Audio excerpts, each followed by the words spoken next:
আসসালামু আলাইকুম সবাইকে। আজকে আমি ভাবলাম পাটিসাপটা পিঠা বানাই। যেহেতু আমার ঘরে অনেক দিন ধরে আমি দুধের সর জমিয়ে রাখছিলাম, তাই ভাবলাম এই দুধের সর দিয়ে বাসায় খিরসা তৈরি করে খুব সুন্দরভাবে আমি আজকে মানে নিজের মনের মাধুরী মিশিয়ে পিঠা বানাবো। তো যেমন কথা, যেমন ভাবা তেমন কাজ।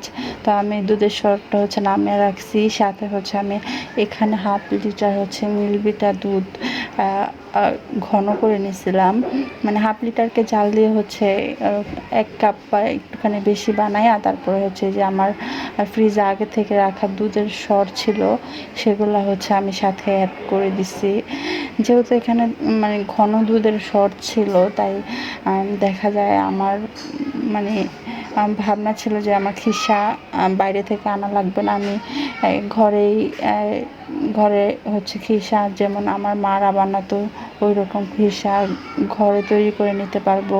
তো এখানে আমি দুধের সরটাকে একবারে দেওয়ার পর খুব ভালো করে মিশিয়ে নেওয়ার পর এখানে আমি চালের গুঁড়া অ্যাড করতেছি। চালের গুঁড়া বলতে যে চালটাকে আমরা গুঁড়ি করে নিয়েছিলাম, ওই চালের থেকে সামান্য কিছু আমি এই দুধের মধ্যে দিয়ে দিছি।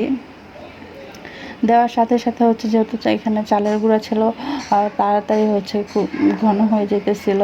আর আমার কাজ এখন একটু ভালো করে লাড়া, কারণ ভালো করে যদি আমি এখানে না নাড়ি তাহলে নিচে লেগে যাওয়ার সম্ভাবনা থাকবে। আর যেহেতু খিরসা বানাবো, তো একটু বেশি সময় ধরে নেড়ে তারপর যখন একটু শক্ত শক্ত হয়ে আসবে তখন আমি নামিয়ে নেব। নামিয়ে এখানে আমি একটা স্টিলের প্লেটে নামিয়ে নিচ্ছি। এখন নামিয়ে নেওয়ার পর কিছুক্ষণ আমি রেখে দেবো, যাতে গরম ভাবটা চলে যায়, একটু ঠান্ডা হয়ে যায়। এর জন্য ঠান্ডা হওয়ার পর ব্যাস আমি পাটিসাপটা পিঠা বানানোর প্রসেসিংয়ে চলে গেলাম। এখানে আমি হাফ কেজি চালের গুঁড়া আমি ভালো করে ব্লেন্ডারে আবার ভালো করে ভেঙে নিছি, মানে খুব মিহি করে ব্লেন্ডার করে নিছি। তারপর সাথে পরিমাণ মতো লবণ, আর এখানে আমি আমার ঘরে গুড় ছিল না, তাই এখানে আমি চিনি অ্যাড করে নিছি। চিনি দিয়েও কিন্তু পাটিসাপটা পিঠা খুব ভালো বানানো যায়। তো যেহেতু আমার ঘরে গুড় ছিল না, তাই আমি চিনিটাই নিয়ে নিছি।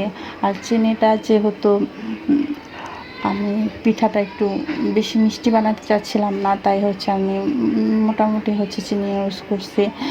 বেশি মিষ্টি বানানোর কারণটা যেহেতু দুধটা ঘন দুধ ছিল, দুধের একটা ঘ্রাণ আসবে আর হালকা হালকা মিষ্টিতে খেতে ভালো লাগবে, এর জন্য। তো এই পর্যায়ে আমি তো তাওয়ায় হালকা তেল দিয়ে ফ্রাই প্যানে পিঠা এইভাবে ঘুরিয়ে বানিয়ে নিতেছিলাম। আর এর আগে আমি এই চালের গুঁড়াটা আমার যে গোলা তৈরি করে নিয়েছিলাম, এই গোলাতে আমি সামান্য পরিমাণ জর্দা রং ইউজ করছি। কারণটা জর্দা রং ইউজ করার সাদা থাকলে চিনিটা দেওয়াতে যেহেতু সাদা হয়ে গেছিলো, সাদা সাদা থাকবো, এর জন্য যাতে একটা সুন্দর কালার আসে, এর জন্য জাস্ট আমার হালকা একটু জর্দা রং ইউজ করা। যেহেতু জর্দা রংটা ইউজ করছি, দেখেন কি সুন্দর একটা কালার আসছে।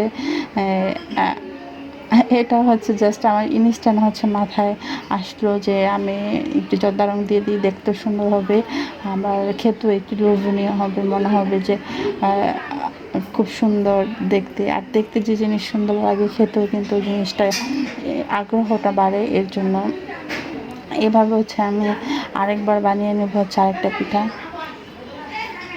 সেমভাবে ঘুরিয়ে তারপরে কিছুক্ষণ ঢেকে দিয়ে তারপর আবার উঠিয়ে নেব। উঠিয়ে নেওয়ার পর যে হাতের সাহায্যে খিরসাটা দিয়ে তারপর, যেহেতু আমি ফ্রাই প্যানে বানাচ্ছি, লেগে যাওয়ার ঝামেলা নাই। যখন আমার নানিরা দাদিরা বানাতো তখন তো কড়াইয়ে বানাতো, লেগে যাওয়ার একটা ঝামেলা থাকতো। বাট এখন ফ্রাই প্যান হওয়াতে মানে পিঠা নিয়ে চিন্তা করতে হয় না, খুব সহজেই বানানো হয়ে যায়। যেহেতু লাগে না, পিঠাটা খুব সুন্দরভাবে হয়ে ওঠে। এইভাবে আমি এখন সবগুলা পিঠা বানিয়ে নিলাম। বানিয়ে নেওয়ার পর এই যে কি সুন্দর কালার হয়েছে, মাশাল্লাহ।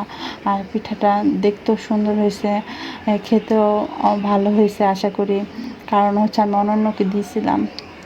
অন্যান্য খেয়ে বলছে ভালো হয়েছে। তো আপনারা এভাবে বানিয়ে দেখতে পারেন।